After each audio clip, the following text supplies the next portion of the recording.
Welcome to Crushgasm, the podcast dedicated to the highs and lows of crushes. From their first to their worst, we're going to cover them all with a cascade of characters, including our guest today, one of my forever crushes' best buds, Steve G, a meme-hoarding pop culture nerd, musician, and podcaster that has not one, but two shows you can check out, Over the Culture and Happen in the 90s, which, speaking of the 90s, he's here to talk about two crushes that occurred in, the 90s, aka the best decade to have ever existed, at least when it comes to music, TV, movies, fashion, just everything.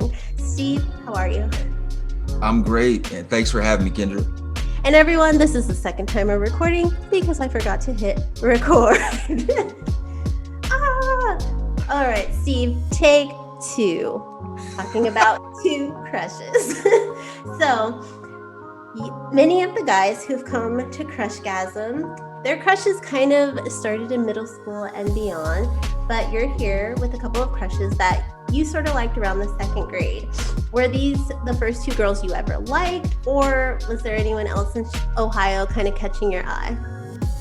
I liked and crushed on some girls back home in grade school, but because, I'm not with them now, and some of them didn't like me. I like them, but that didn't mean they like me. So, I don't want to give them the benefit of the doubt. I don't want to give them that satisfaction to mention their names because, hey, they're probably happily married and, Do you ever look them up? Do you ever I'm actually friends with some of the girls that I liked, even in Perrysburg, in punk-ass Perrysburg. And I'm actually friends with my first girlfriend. She's married, she's got kids and stuff, and she's still beautiful. But like I said, I don't want to mention her name because she's kind of a B word. But I mean, hey, it's good to keep in touch. And I don't know. I don't want to. When you say they didn't like you, did you tell them you like them, and then they're like, "Ew, no, get away from me," or were you just assuming they didn't like you? Were you a bored kid?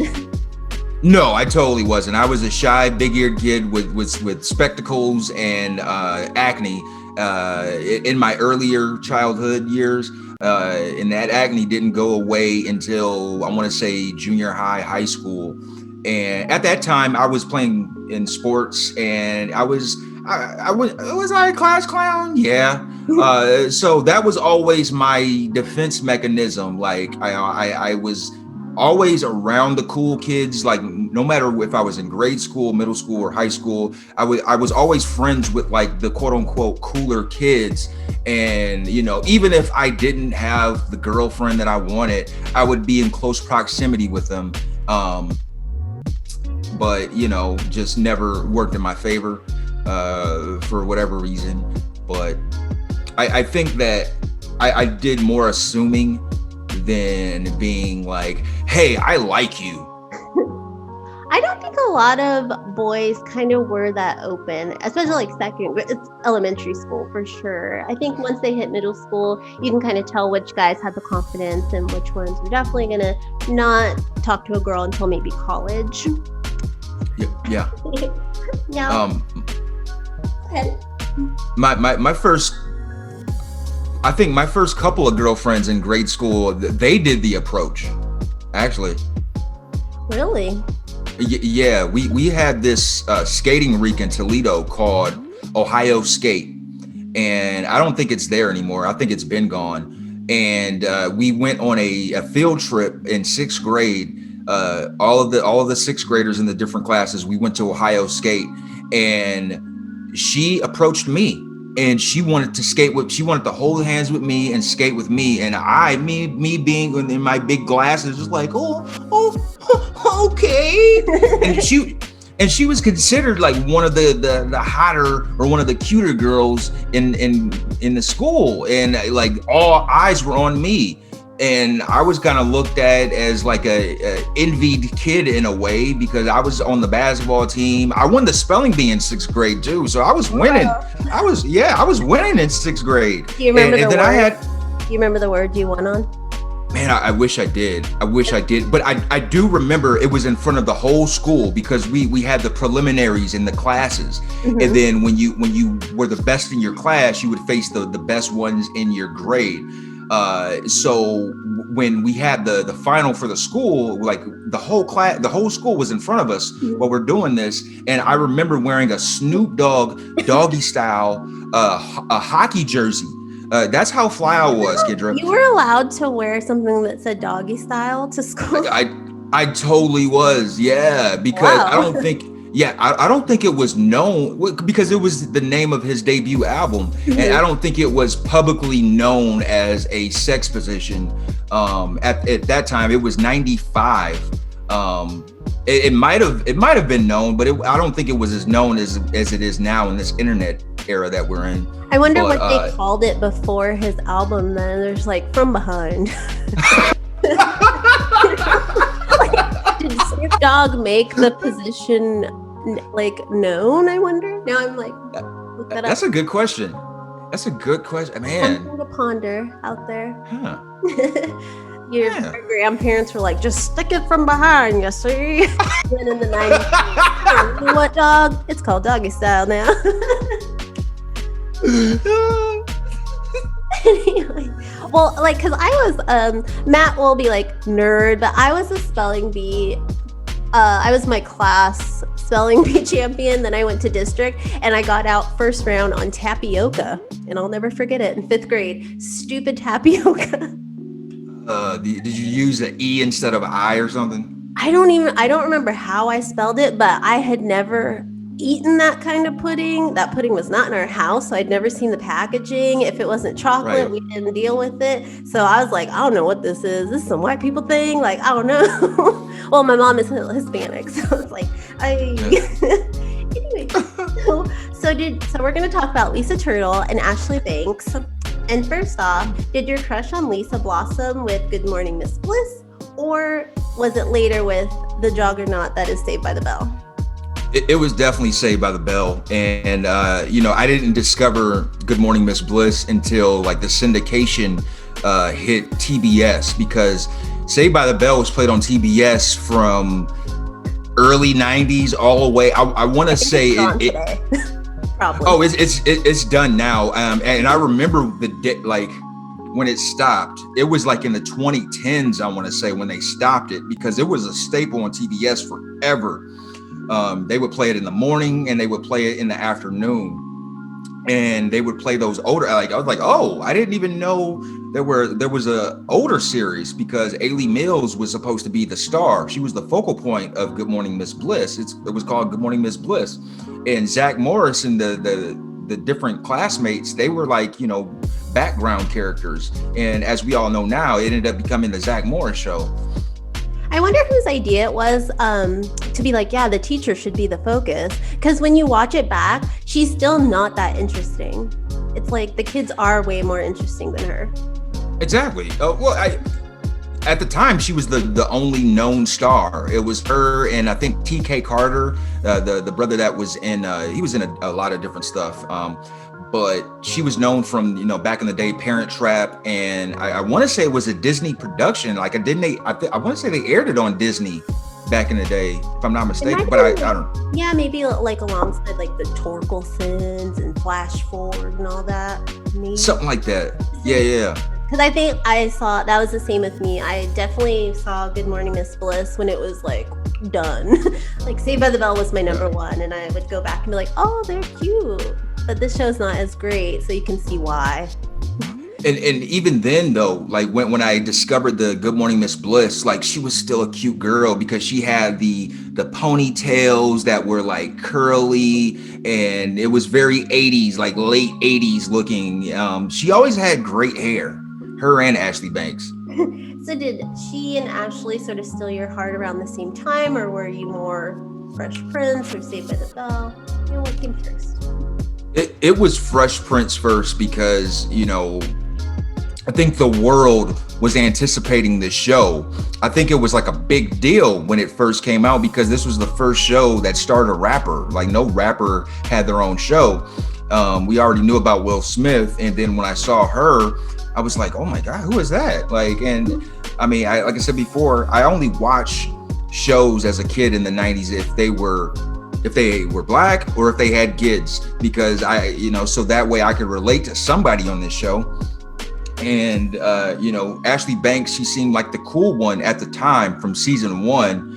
Carlton was uptight, Hillary was too like sedity and bougie, and out of all the Bankses in episode one, she was the one that like really connected with her big cousin, and she kind of had this admiration like I did for Will. Like, I still think Will Smith is one of the coolest celebrities ever. And I like to think that like that Tevin Campbell episode where he came into her birthday party and sang for her, I was like, man, I wanted to be that dude. I wanted to be Tevin Campbell. You want to fight Tevin? I'll fight for Ashley. Tevin Campbell, he is the best addition to the Disney universe because he is Powerline from a Goofy movie. He does the singing. Yeah, that's why everyone's like, if he could drop an album as Powerline or do like a concert, they would make millions of dollars. Like, that's the best Disney music ever. He could probably use the money now too. I know, right? So get on it, do a show, dress like Powerline. Now, you and my husband, my forever crush, you went to school together, and when we go back east, I love looking at his yearbooks and laughing. But I also noticed there's not a lot of Black people that were in Ohio. So were these crushes you had on Lisa and Ashley, you sort of reaching out and being like, oh, pretty Black people, culture, something I can connect to? No, because thank God I didn't live in Perrysburg all of my childhood. I didn't come to Perrysburg until 8th grade. And so I was already crushing on Ashley and Lisa before that. But when I did move to Perrysburg, it made me relate to Lisa more because she never had a storyline for like a romantic storyline. She would have like an episode maybe here and there, or like I think she dated a dude named Darren when she was a senior. He was a freshman, because she didn't have that many options. Like she kissed Zach in an episode. And it was just like, oh well, it's not gonna work. I'm more of a Kelly guy. I'm gonna go back to Kelly and I'm gonna marry her and do that whole deal. And it was just like, oh, Lisa was always left out. She was always just kind of like left with Screech. AC had Jesse, and it's just like, damn, Lisa's fine. Like, why is she? They even gave that like stupid Tori more relationship concentration than Lisa. That stupid Tori in her stupid leather jacket. Who was she? Ew.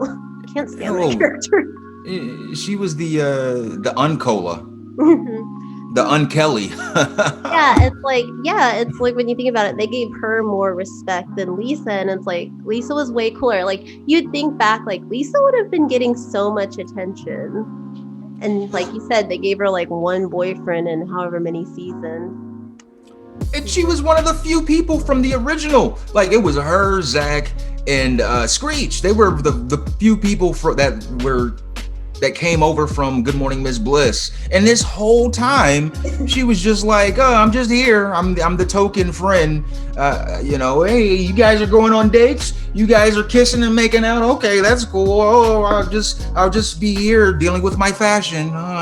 So I think I related to that because I was a fly kid. I always had nice gear, Jordans, Nikes, and all that stuff. But, when I moved to Perrysburg, I had no love. Well, you mentioned being the token. Do you feel like you were the token friend growing up? Because I feel like that as well.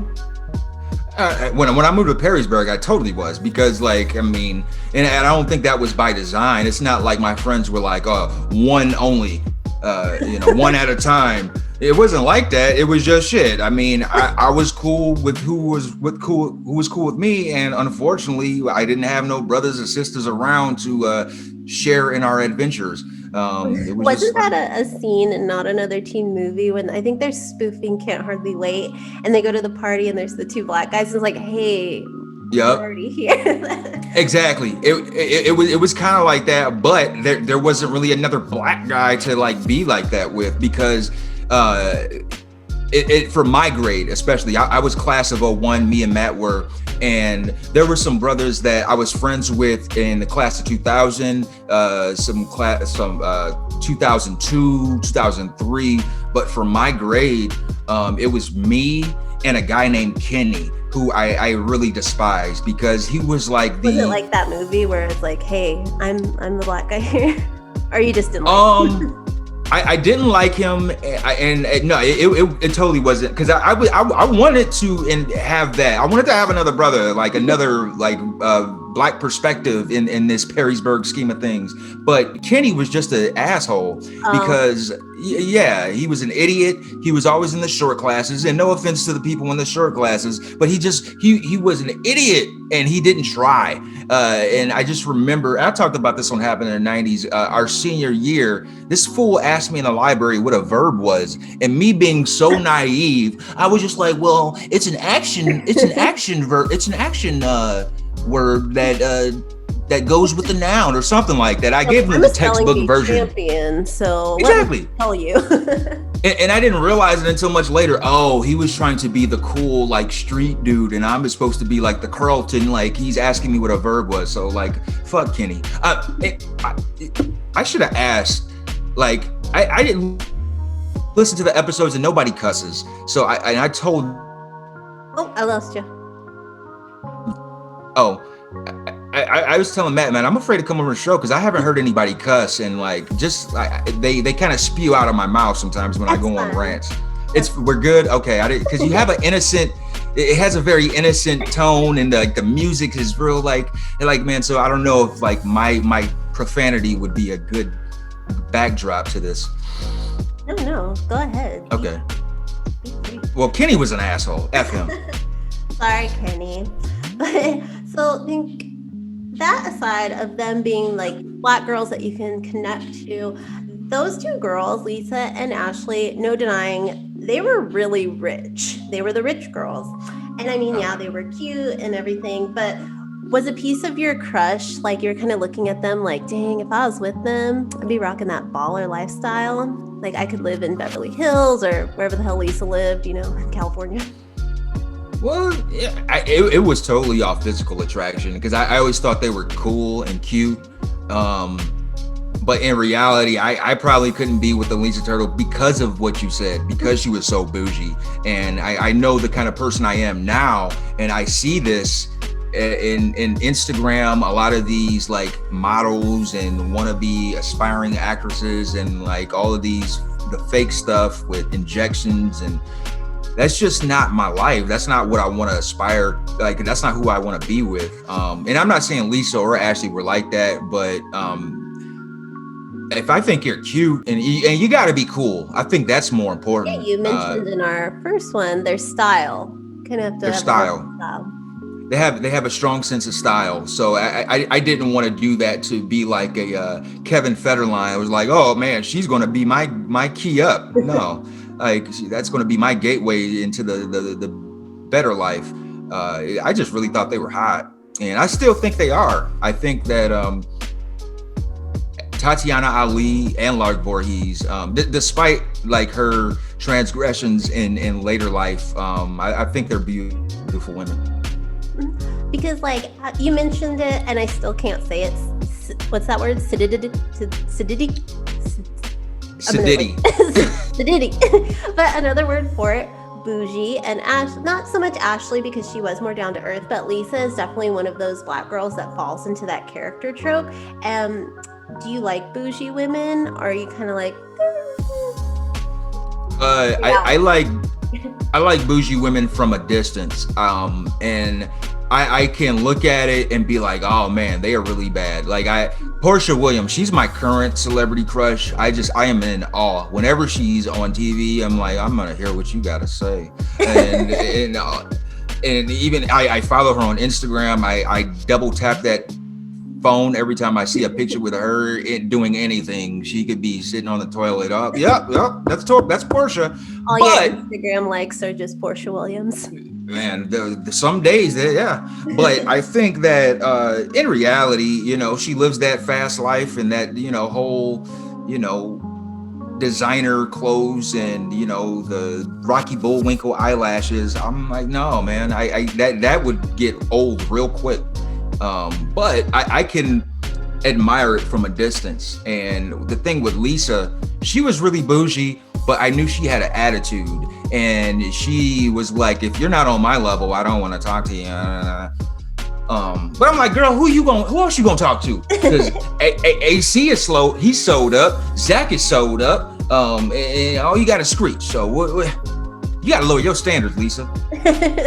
Get on my level, Lisa. Get on my level. Yeah.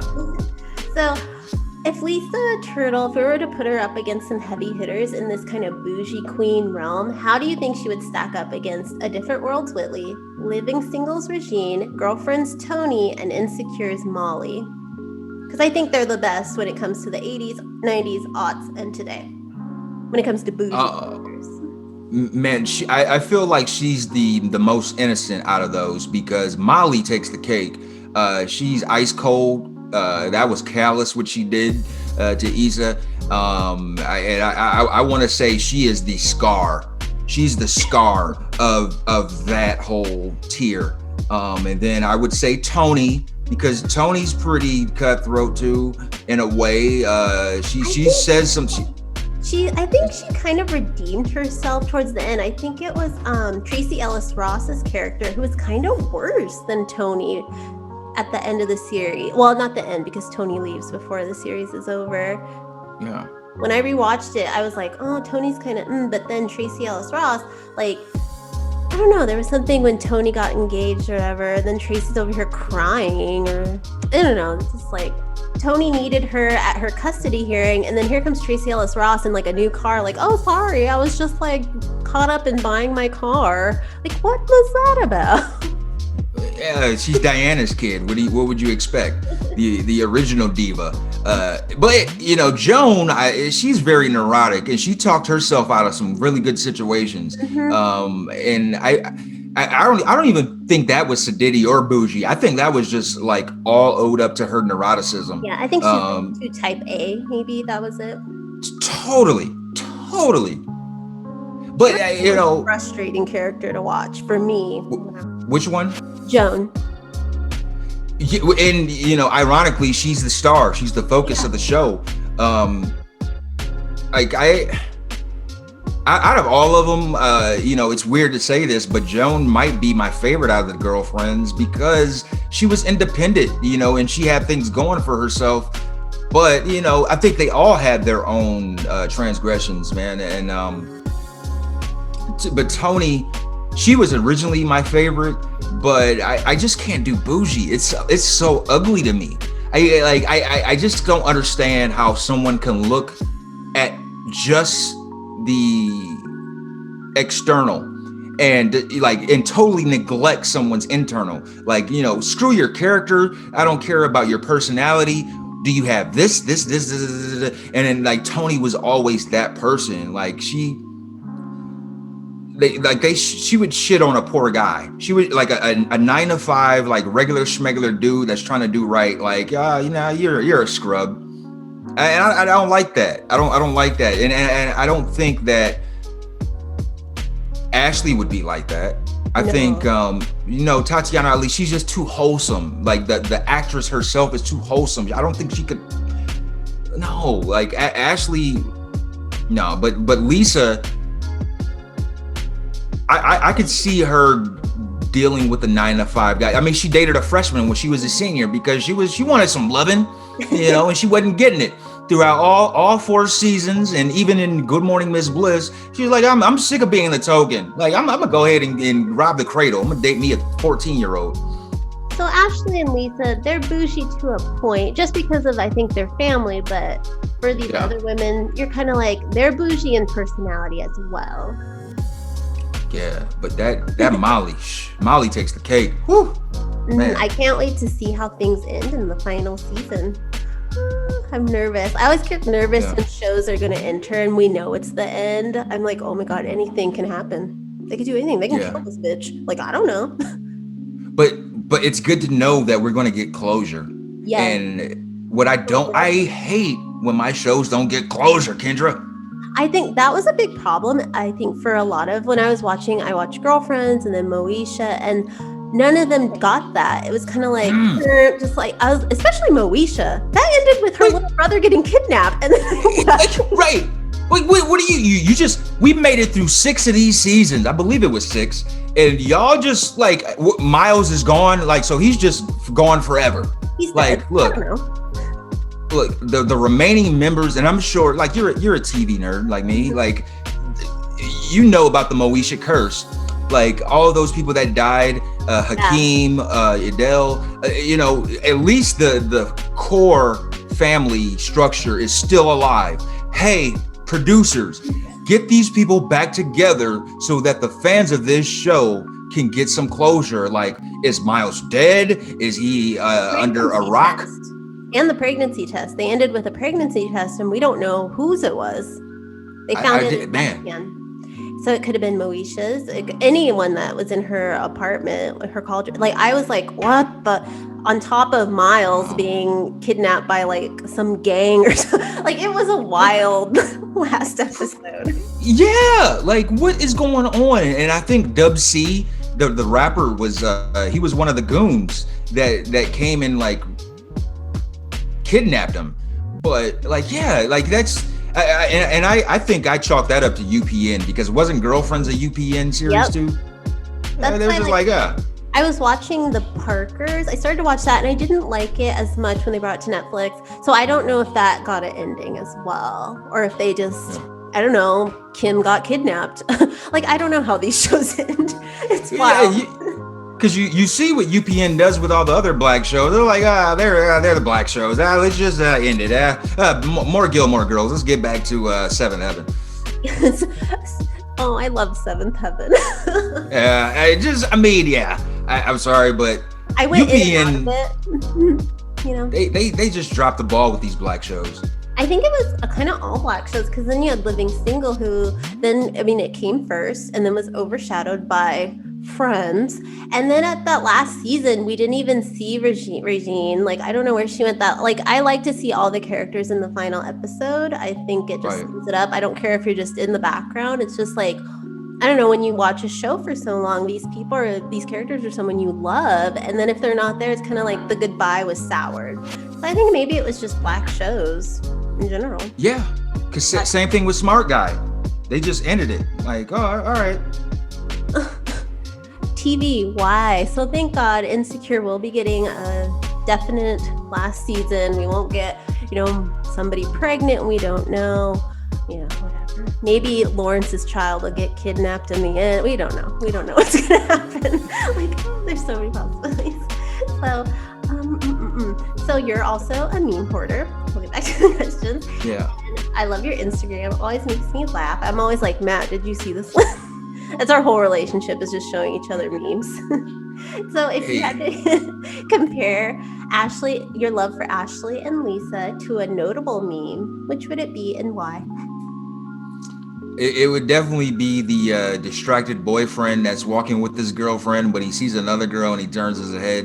And I mean, it could be me walking with Ashley or Lisa, but I'm looking back at Portia, because she's like a real life black Jessica Rabbit. Like, you just people can tell, like, oh, she had work done, and I was like, well, shit, that work is working, because Money well spent. Money well spent. I don't care. I mean,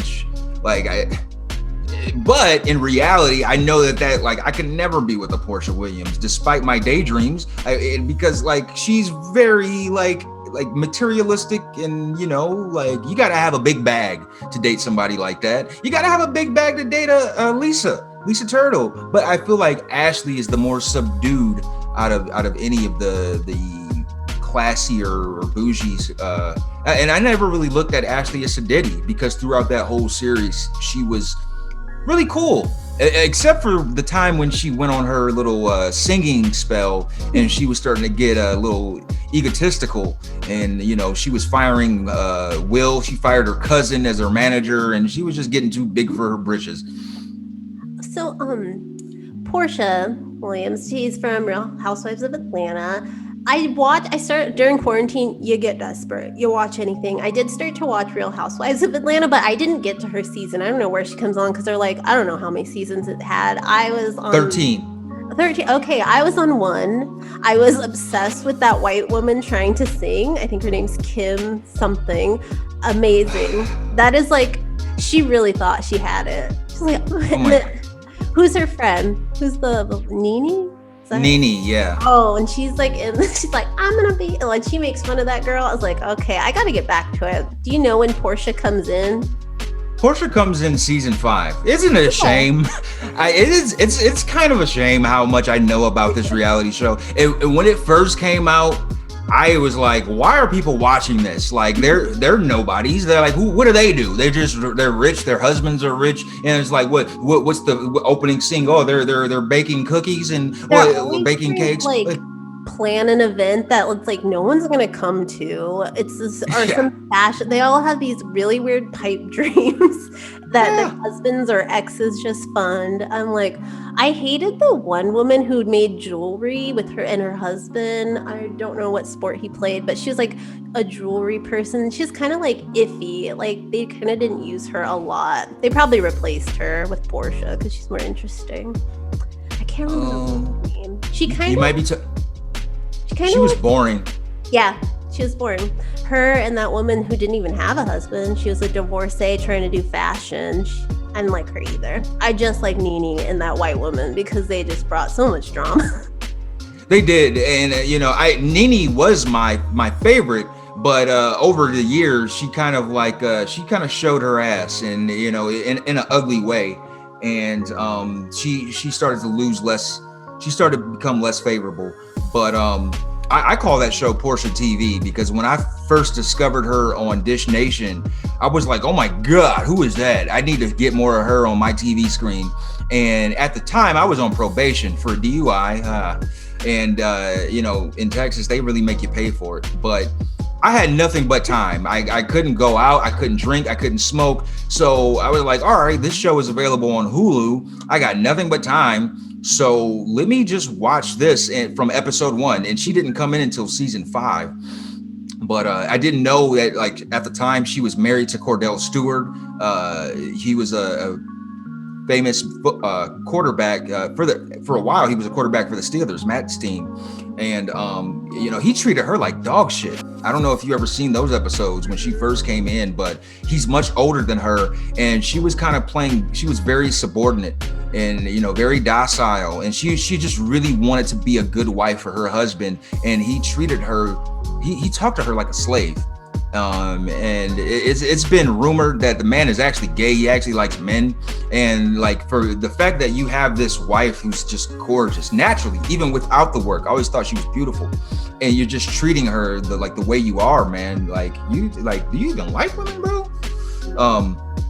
But Portia, yes, she's on Real Housewives of Atlanta. She's also with Ricky Smiley, but another woman, a queen of Atlanta, who works with Ricky Smiley is Miss Juicy from Little Women Atlanta. I mean, what about her? How come she didn't make this crush list? Because she is an icon. She's amazing, man. Miss Juicy, baby. Yeah, I like Miss Juicy, but come on, Kendra. like physical attraction has to play a part in some. She gets brownie points for her cool personality, and she's effing hilarious.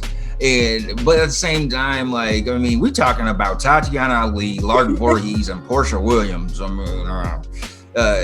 She gets an honorable mention off of cool points alone.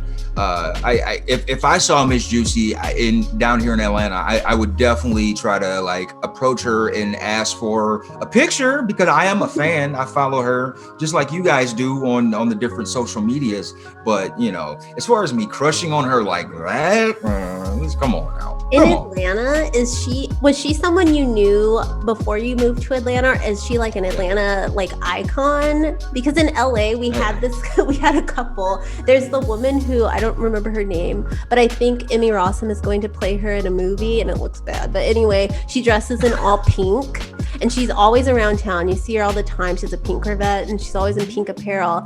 Everyone in LA has seen her, knows her. And we also had this guy who would walk around like Jesus. He passed away a few years ago, and it was a big deal in LA because he was always on the Sunset Strip dressed as Jesus. He had the long hair. So is Miss Juicy kind of like that? This like Atlanta folklore type of icon, would you say? Honestly, Kendra, I wouldn't know because I haven't even been here a year and I don't go out. Like all of my time, if I'm not at work, I'm at home trying to mine these creations that I have, whether it's the music projects or these podcasts, and just trying to cultivate them. And you know, that's where I put a lot of my time. I mean, she might be popping in the streets of Atlanta, but I that, you know what, even if when I do eventually go out and start perusing the streets, though I feel like she's part of that world that I'm really not trying to be in, because there's a lot of those clubs where you got to wear your good slacks, and you know you're not, you need a button up. Like, so when I watch Little Women of Atlanta, there's a lot of that, you know, and really any of those shows where you see the women going out in the clubs and the bars. Like, I retired from that life when I was in Houston in my 20s. I was just like, man, these girls aren't for me. This isn't my kind of crowd. I'm more of a bar person. Come as you are. You can walk in there in your pajama pants and house shoes. And I don't think Miss Juicy's name would ring bells in those kinds of places. So she might, and I knew about Miss Juicy. What's that? You guys aren't rolling in the same cruise. No, totally not. And it's fine. It's totally fine, because that's that whole life. And they call Atlanta the new Hollywood, the Black Hollywood. And what I have noticed, there's a lot of people that fake it till they make it. And I don't like that, man. Be who you are. Even when I visited Los Angeles and I checked out my buddies out there, whenever we would go out, they would introduce me to people, and, you know, it would be like they would tell me what they did and all of this stuff before they even told me what their fucking name was. Oh my God, thank you for saying that, because I always say that about LA. It's my number one pet peeve living here. People, when they introduce you, they start with their occupation.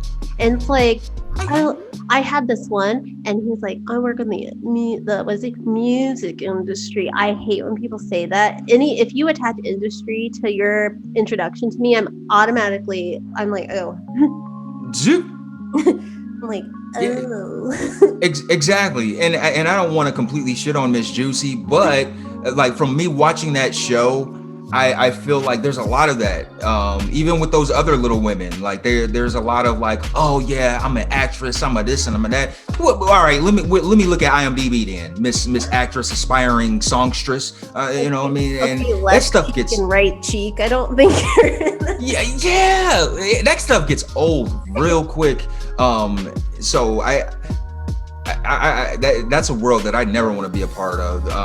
Like everybody, like when you're in a big city like this, in an industrious city, guess what? Everybody's in the industry. All right.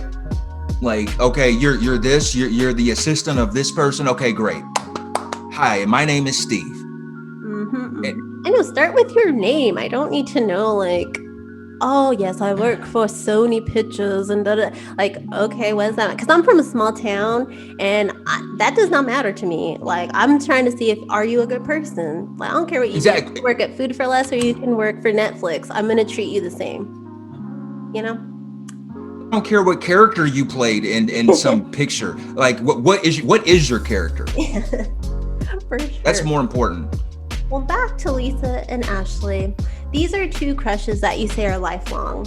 You know, they're going to always be in your heart. But is that just the character, or are you also following Lark and Tatiana Ali's lives? Do you keep up with them on a personal level? Well, not like super personal, but, you know, as much as a fan can. Tatiana, I was behind the bushes when you walked by me and you didn't speak. What's up with that? No, I follow Tatiana Ali on Instagram and stuff. I don't even know if Lark is on there, but I still think they're really gorgeous. And Lark, she's had some not great things happen to her later in life. And to me, that makes me like her even more, because she's real. Like, you know, things happen in life, whether it's, having spats with your family, financial woes. It happens, whether you're a celebrity or just a regular schmegler person. So I could relate to Lark in a way. But they still have my heart. And Tatiana Lee, I saw her in the reunion of Fresh Prince, and she's still gorgeous, just still popping. And like she always had a very angelic and innocent spirit to her, still to this day. And I think it's interesting because these shows, I suppose, like Fresh Prince and Saved by the Bell, are kind of like timeless in a way, and I think every new generation discovers them. So do you think that more kids are going to fall in love with them as time goes on? Will there be a little Steve in Ohio that finds, Lisa Turtle on Hulu? Do you think? Honestly, Kendra, I don't think so, because this generation barely even watches television. It's weird because my brother is only he's 24, and he doesn't he couldn't tell you any character from anything we talked about. It's all YouTube videos, and they're not even TV shows. They're like podcasts. Like that's the new wave. If it's not a podcast or some kind of gamer account, like I don't think people are wrapped up into television series like we were, because we didn't have DVR, we didn't have Hulu, Netflix, we didn't have these streaming devices, we didn't have internet. Yeah. So no, I didn't have internet until I went to college in 2005. Yeah, so if there was a show that you wanted to watch, unless you had VCR and you wanted to go through all that work of recording, you had to be in front of that TV. And me, I was in front of that TV. Were you a latchkey kid? Oh, totally. If my grandmother wasn't watching me, and I was a simple kid. If you had cable and some snacks, I wouldn't make a peep. Just put me on TGIF and I'm in for the night. Exactly. I was so easy as a kid. Like, I'm not going to say I was an angel, but if you had a television and it had cable, well, that's all I need. I'll take over from here. Don't you think that's kind of sad? That I always think about this, like, people like us, we have such a connection to pop culture. It's sort of like raised many of us. And I know people say, oh, that shouldn't be your whole personality. But for people like us in the 90s, our parents were working and they were very busy. A lot of us did grow up with TV. I feel like I saw, Big Bird more than I saw my dad and everything like that. And today they do have like YouTube and stuff. But I also feel like, do you think kids today, when they get older, they're not going to have that same sense of nostalgia because everything is so quick, it's so fast paced, they don't get a chance to like fall in love with it as much as we did? They're not. It really is unfortunate, because I feel like the things we're talking about, it's like talking about a phonogram or something, or like it seems so antiquated, because like I can't tell you one show currently that is going to be iconic. Like Fresh Prince, Martin, Saved by the Bell, those are timeless. Like you still see those characters on t-shirts, you see them in memes. No sitcom, especially sitcom series, like I can't think of something that's going to be like, oh, years from now we're going to reference that line, like a Seinfeld. It's full of one-liners and like a lot of that stuff that you could just say one thing and be like, oh, I know exactly what you're talking about. I'm drawing a blank on a sitcom today that could be like that, because they're all kind of focused on grown people our age. I don't really know a sitcom that a kid would attach themselves to, because I love shows like ABC still has my heart with the Goldbergs, the Connors, Modern Family, even though that ended. But yeah, I don't see, like, when we were little, it was like, oh, the whole family's gonna watch Home Improvement tonight or Roseanne, and nowadays it's like you can sit on your phone by yourself and watch something, and it's not as communal as well. It's not, man, my family would watch Family Matter, like TGIF. That was like America could not wait for Friday nights. Because that was the lineup. It was a whole vibe. As the kids would say, it was a whole vibe. It was lit. And you order pizza, get your drinking, your Sprites or Coca-Cola, whatever. If you were having a slumber party with TGIF on, that was man, that's how you gonna start that weekend off. And then another thing that's antiquated, Saturday morning cartoons. So it's like kids now, like I would hate to be a kid now, knowing what I know as a kid from the 90s. Like, no, man, I wouldn't trade that for the world. Like, you kids can have your little iPads and tablets and like watch your little Coco Melons and your Boss Babies and all of that. What is Coco Melon? I always see that as like the number one thing on Netflix. I'm like, what is this? I think you have to have a toddler to know what it is, because I see it on Netflix, but just the interest, because I have that same like curiosity, but like my curiosity isn't that strong to push play, because I already know it's going to be some like talking anthropomorphic something. I will say though, the Boss Baby movie is pretty good. Matt hated it. He fell asleep, but I thought it was a beautiful story about brotherhood.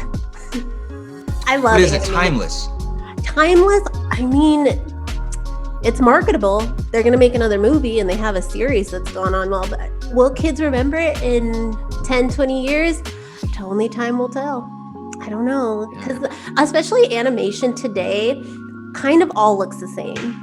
They all have giant eyes. Pixar movies, especially, they have these the women, I noticed, somebody pointed this out in a video I was watching. The women in a lot of the Pixar movies all look the same, but with different hair. They have these like giant bobbleheads, big eyes. The men get a little variation in their characterization.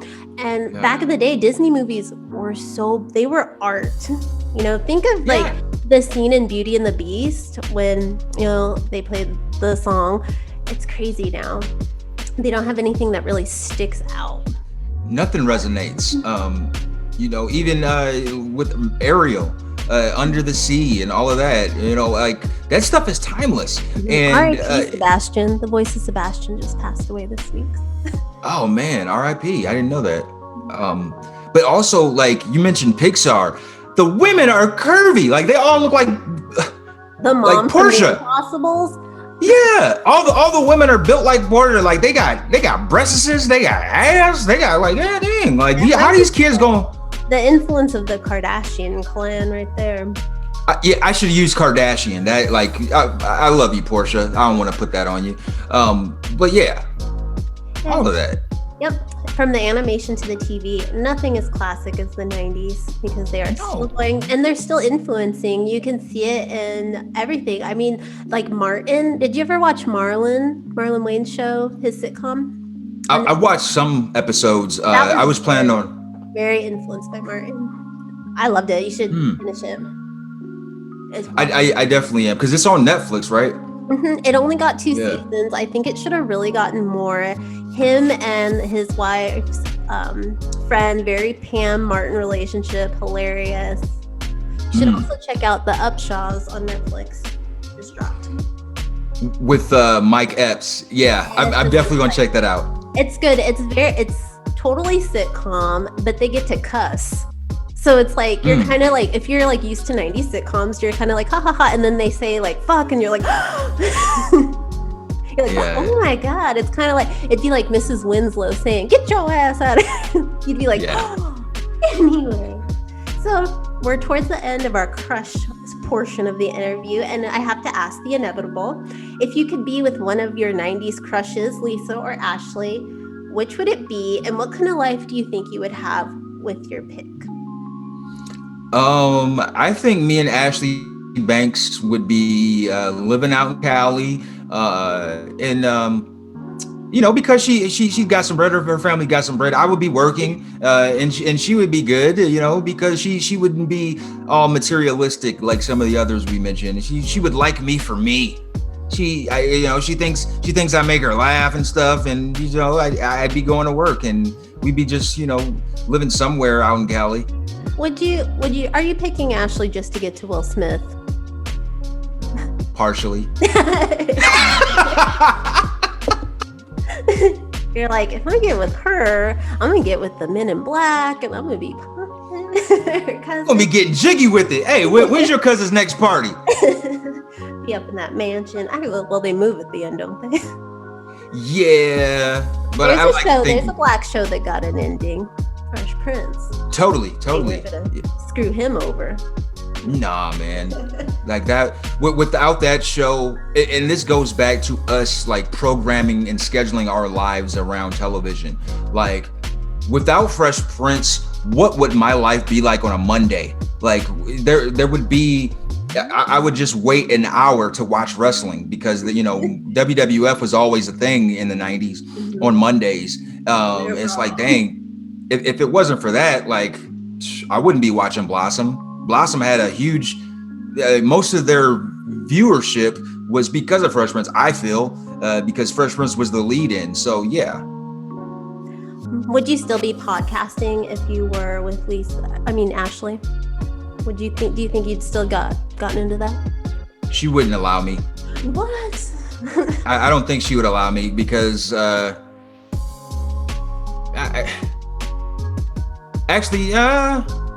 think we'd be doing like some of that elitist shit. Like I even though she's not an elitist, I feel like because she's Hillary's sister, I would have to do things with her family, and and then there's Carlton, and maybe if Carlton, I would probably do a podcast with Carlton, but it would take some urging from her big brother, like, hey, me and Steve want to do a podcast.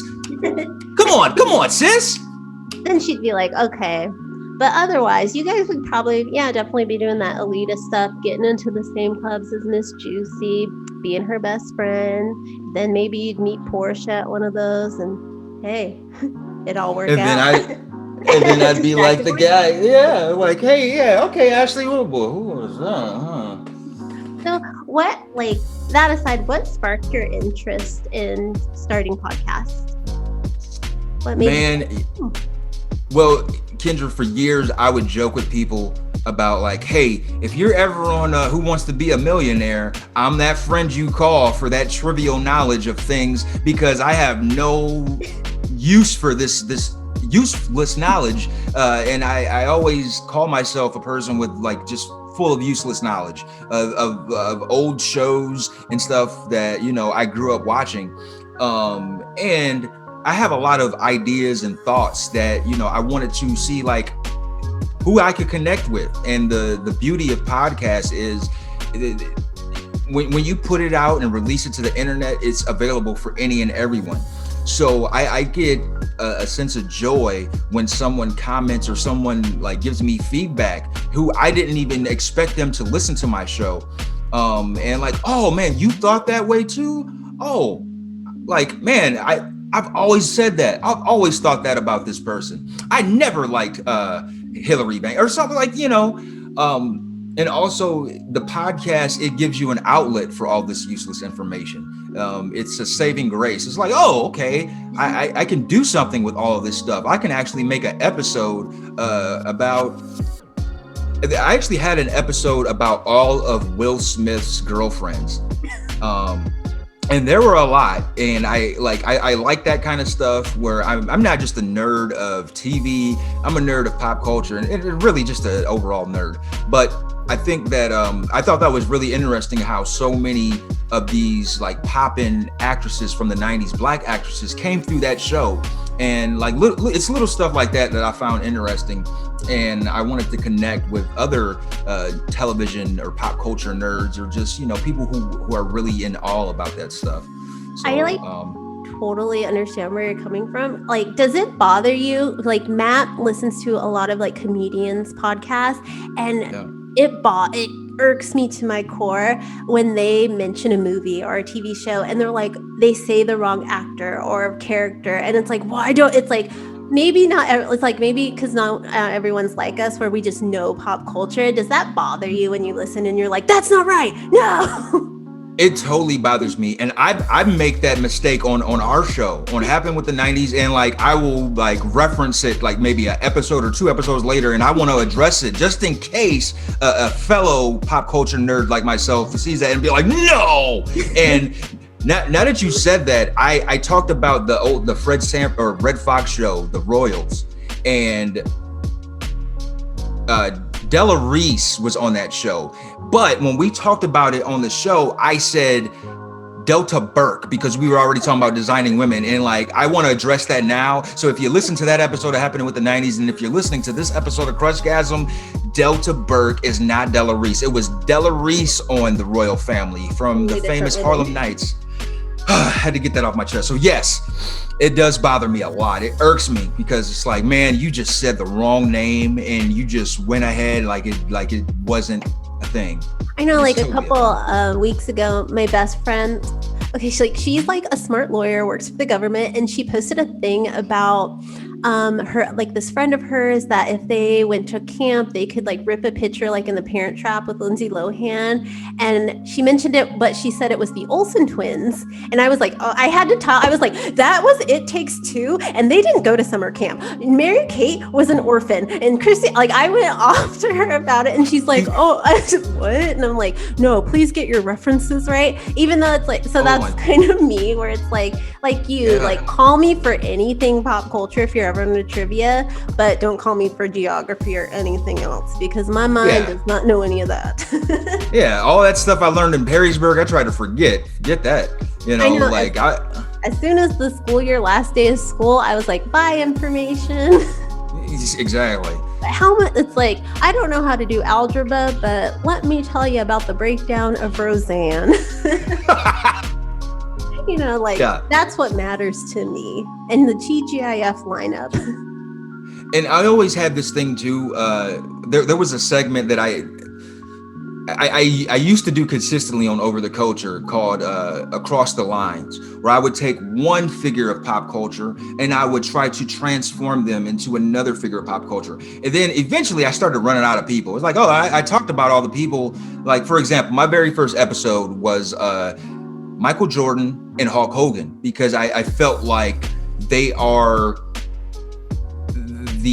that of their fields. Like Michael Jordan is the Hulk Hogan of his field and vice versa. And you know, when I started talking to different friends about it, it's like, it's very thought-provoking in a way, because some people, it's something that you don't consider. And another one I did was Tim Duncan is like the Undertaker of NBA and vice versa. One of the more recent ones I did was Macho Man Randy Savage is the Daffy Duck of wrestling, and Daffy Duck is the Macho Man. And you know, that sounds very far-fetched, but that's when I take the deep dive. And you know, without a Hulk Hogan, would we know about a Macho Man as much? Without a Bugs Bunny, would we know about Daffy Duck as much? So look, little nerdy stuff like that I try to take a deep dive in, and because I have that kind of time. I don't know about the Macho Man Daffy Duck thing, but I totally see the Hulk Hogan Michael Jordan comparison. With Over the Culture, you kind of go into that solo. It's kind of you just doing your own thing. So was it hard adjusting to having a co-host when you started? Happened in the 90s with my husband, Matt. It was difficult. And me and him, I feel we're still learning, but we're getting better. Because like you said, for the longest, I was doing Over the Culture and it was just me. And I didn't intend it to be like that. I was just getting frustrated with people flaking out. And I had saw Matt working.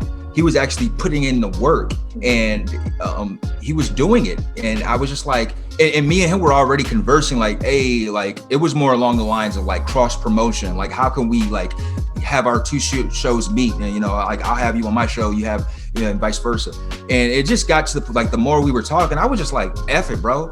Let's just do a whole nother show, because like I grew up with you, like we were roommates in college, man. We kicked it all the time, man. And like, I know, like from our conversations from years ago, like, you know about these certain people, you know about these TV shows and movies, and you know, we listen to the same music, man. Like, and in Over the Culture, I talk about the 90s a lot. I hold it in huge reverence to that decade, because like you said, it is the best. It's the best of the best. And I feel like, man, Matt would be perfect. So it was just like, I think it was organic, honestly, because it was just something like, throughout our conversations, it's like, man, instead of this whole cross promotion, like, let's just do a whole other show and like have the focal point be the 90s, man. And we could just turn that sucker on to 11, man.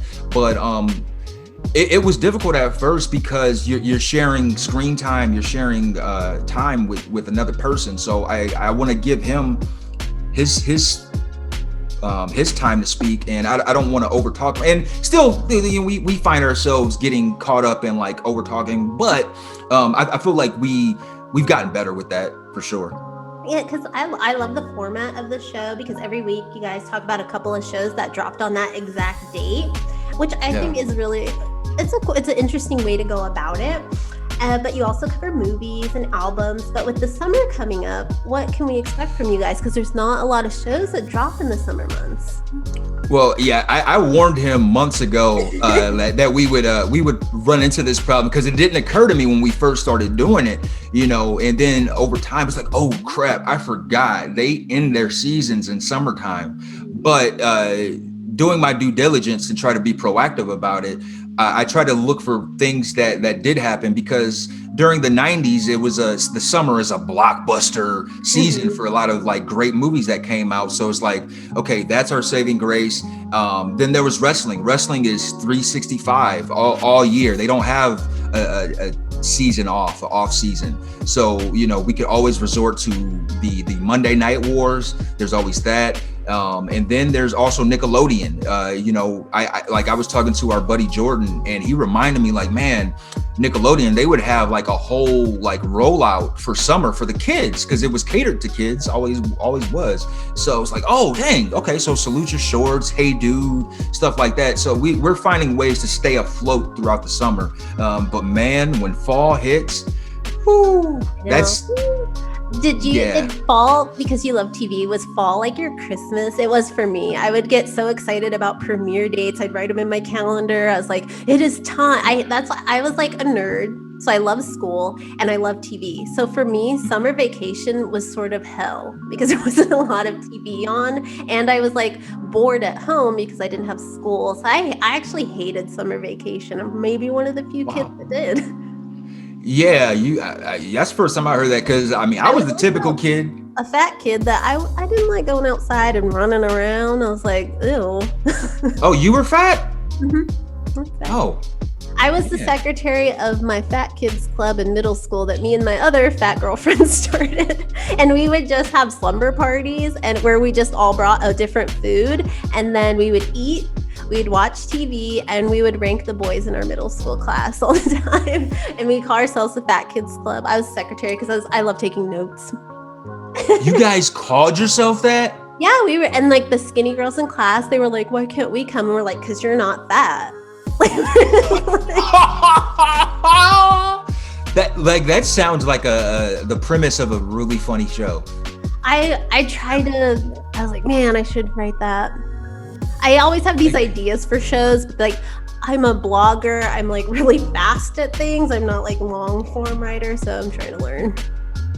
I think I was the typical kid in that regard. Like I couldn't wait for summer because the TV shows, they were in reruns for the most part, but we had Nickelodeon and I was looking forward to those. Remember Stickly? Yes. That little popsicle stick. So like I look forward to that stuff, but as an adult now, I fall is my favorite season now because it's not really for the TV reasons because I don't watch the current TV shows, but it's football. I like the beauty of the leaves turning colors and stuff like that, especially from the Midwest. And basketball season's around the corner, and I've always been a basketball fan. But yeah, now I think autumn is my favorite season as a 37-year-old. A lot of people love the fall. The aesthetic of fall is pleasing, but in California, we don't get that so much. It's less hot. Basically, is all we get. It's a little cooler. I also will say 90s in the summer for me it was about daytime TV. Like I had a schedule. It was like Sally Jesse, Jenny Jones, Unsolved Mysteries, Days of Our Lives, shower. And then like afternoon was Ricky Lake, Montel Williams, then Ricky Lake, dinner. Like I had a whole day planned around my talk shows. I wish they would bring that kind of classic daytime TV back. Like, sorry, Ellen and Kelly Clarkson, but you have nothing on a makeover or out of control teen. Give me that. Did you mention Jerry? Were you a Jerry person? Jerry, sometimes, like, I watched it obviously, but I loved. My favorite was Jenny Jones and Ricky Lake, probably toss up. I love Sally because of her glasses, and Sally did the best out of control teen. Jenny did the best makeovers. Ricky Lake was just the wild. I liked her set the best. She was the flyer one. I think she always had like some cool garb that she would rock in. She was on UPN too, so maybe that's why. I think I'm remembering she might have been on the quote unquote black channel of the 90s. I could see that. She was the hip one because she was the younger one. You know, she was much younger, I think, than Jenny Jones or Sally. But my lineup during the afternoon, it was syndication. Family Matters, and I think I was like heavily into TBS because that was the Saved by the Bell. They would do like an hour, I want to say, of Saved by the Bell, and for some reason they would always be 5 minutes past everyone else's schedule. It would be at 5:05, 11:35. Yeah, I think it's for Nielsen reasons somehow, maybe. Did you watch, you mentioned TBS, but it was on the channel USA, and they had this show called USA High, which is like this international high school type of situation. Did you ever watch that?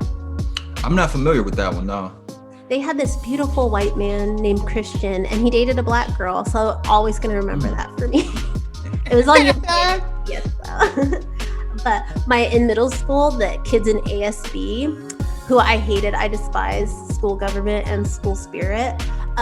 They got to go to a taping of USA High, and I was so mad because I was like this little like nerdy outcast, and I was like, I want to go. I was like, these girls don't even watch the show, and they're gonna see Christian. Oh my god, I was mad. I'm obviously still mad today about it.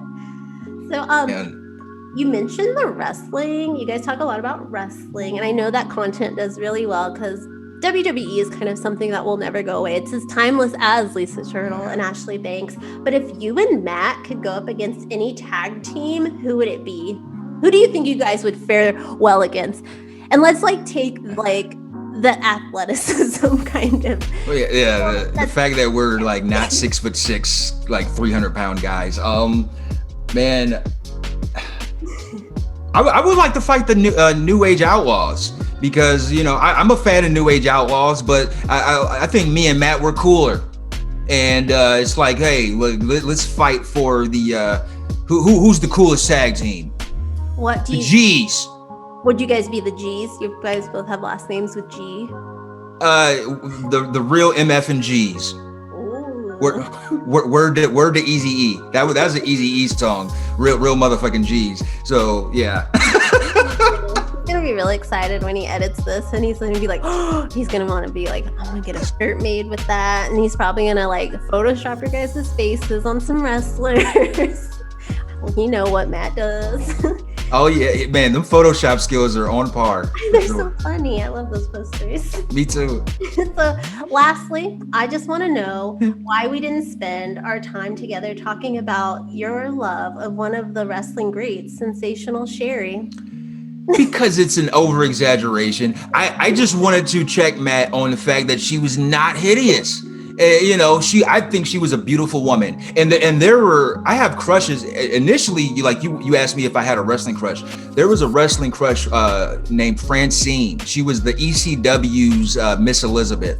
And she's not as well known because ECW was an independent. But I always thought she was real beautiful. It was the 90s, so you could get away with showing more skin, and she was very seductive in her movements and things. But Sensational Sherry, I didn't want to talk about her because I like people would just assume that like that was my like I was always gaga about her, and I wasn't. Like as a kid, I looked at her like most kids from my generation. She was called Scary Sherry. She always had this scary, evil makeup, and her character was evil. And it wasn't until I was like, damn, this wasn't actually that bad. But yeah, I mean, I still think she was an attractive woman. R.I.P. Bless her soul. But I didn't want to spend a whole episode on her because, it's not that serious, Matt. But do you still watch wrestling today? Like, do you keep up with it? It's hard because the product is just not good. It's really not, and the fact that they don't have an audience, the whole pandemic thing, that took away from it, because the audience, it made you want to be there. When you used to watch Raw back in the day, and the pyrotechnics are going off, and all the fans are there with their signs, it was like a big party that you wanted to be a part of. And right now, there are no dynamic characters. You don't have a Hogan, you don't have a Rock or Stone Cold, you don't have a Degeneration X or NWO. Like, nobody stands out to the point where they're going to be on t-shirts. Like, all of these people that are admired in these different fields, whether it's a sitcom, whether it's wrestling, or even music, like, nobody, like, they're few and far between. Like, nobody's timeless anymore. I totally agree. I think of music, the only artist I can think that's come out in recent years that will stand the test of time, I'm going to say Taylor Swift. She's a great songwriter. I think she does really good things in pop culture with her videos. She's always makes herself present. Other than that, because you think about back in the day, like, you didn't have to be a fan of it, but you knew the song. Like, you knew back Madonna. the song. Yeah, Madonna, Janet Jackson, you knew it. But, like, could you name a Billie Eilish song? No. Not one. Like, nope. No. So it's like, I thought it was a boy. I can't stand her. Every time she's on the radio, it sounds like someone's whispering. And I'm like, what? I'm like, is the volume down? I can't stand that girl. I got another one, Drake. Drake's not going anywhere anytime soon. But I don't know any of his songs.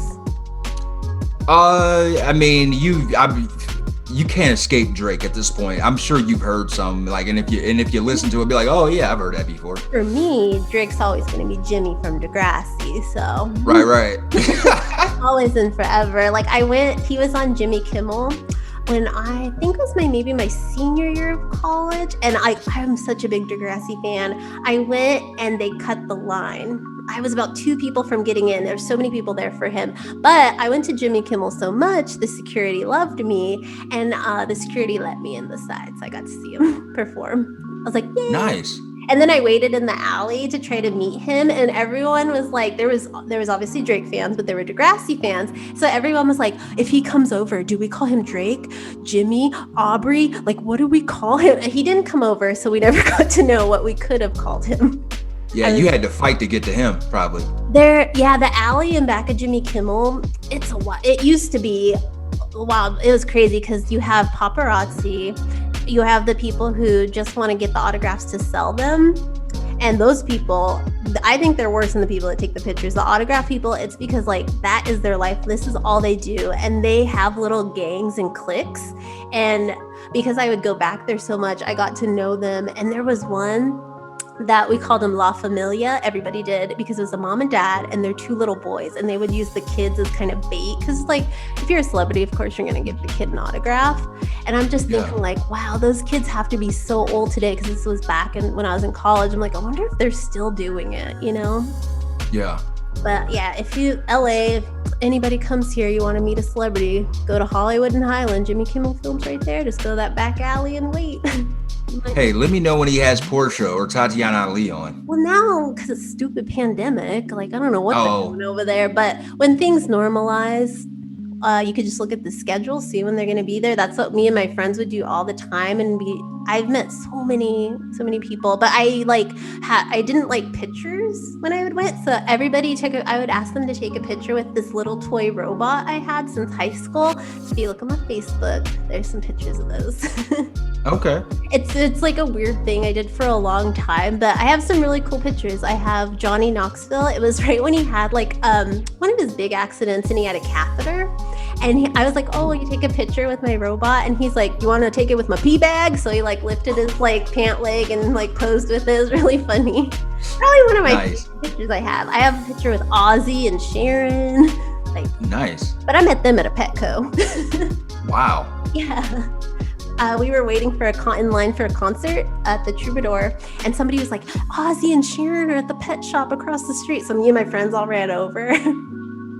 She wants to take a picture with us. Yeah, they're really nice. I mean, now it's like Sharon kind of got canceled for her craziness, but I got a picture back when she wasn't. So, Do you ever see any celebrities around Atlanta? Have you ever been in the area? Maybe Portia Williams was? Not yet. I mean, So far, I've only seen CeeLo Green. I was at this thing called the. It was a bowling alley. It's something the Pin. I can't remember the name of it, but this was like my second week down here in Atlanta, and I look up and it's like it's CeeLo Green, and he's a lot bigger than I imagined he would be. Like taller or wider? Wider. He's very stout. He's a very stout man. Like he's built like a brick. And, my mom thought when he did the voice, my mom thought he was like a little person. He looks like that on television, but he seems like he's about average size, like probably I would say 5, maybe 5'8" or less. But he's just very round and just like built like a Guinness bottle. So he's as wide as he is tall. You could say that, yeah. And he seemed pretty approachable because I saw random people like just chopping it up with him, and then like I'm assuming that these guys didn't know him from prior, and he was he seemed like he had time to talk about whatever. So far that's all I've seen, but like I haven't really went out like that. It's really home and work for the most part. And my only outings is when I'm meeting with these Tinder and Bubble dates and stuff, which I'm gonna put a halt to for now because self-care. And they're not stacking up to Lisa and Ashley. No, definitely not. No. Who could? Who could? So, can you tell the people where they can find you online? You can check me out on Instagram. I am Stevie FNG, STEVIEFNG, and like Kendra said, I am a meme hoarder. There's an art to sharing memes. I like to find the unique ones that hasn't been in rotation heavily. I like to find them before other people make them grow stale. So you can catch me on that. You can catch me on Happen in the 90s. Happen in the 90s but everything is spelled out except for the 90s part, 90S, and Over the Culture, that's all spelled out. And also I'm in a band, Priest of Hiroshima, so check that out as well. We're on Spotify. Our album is out, self-titled Priest of Hiroshima. So yeah, all of that good stuff. All right, Steve. Well, thank you so much for taking the time to talk to me twice about your 90s crushes. Everyone, you can find all of Steve's information below. And until next time, keep crushing it.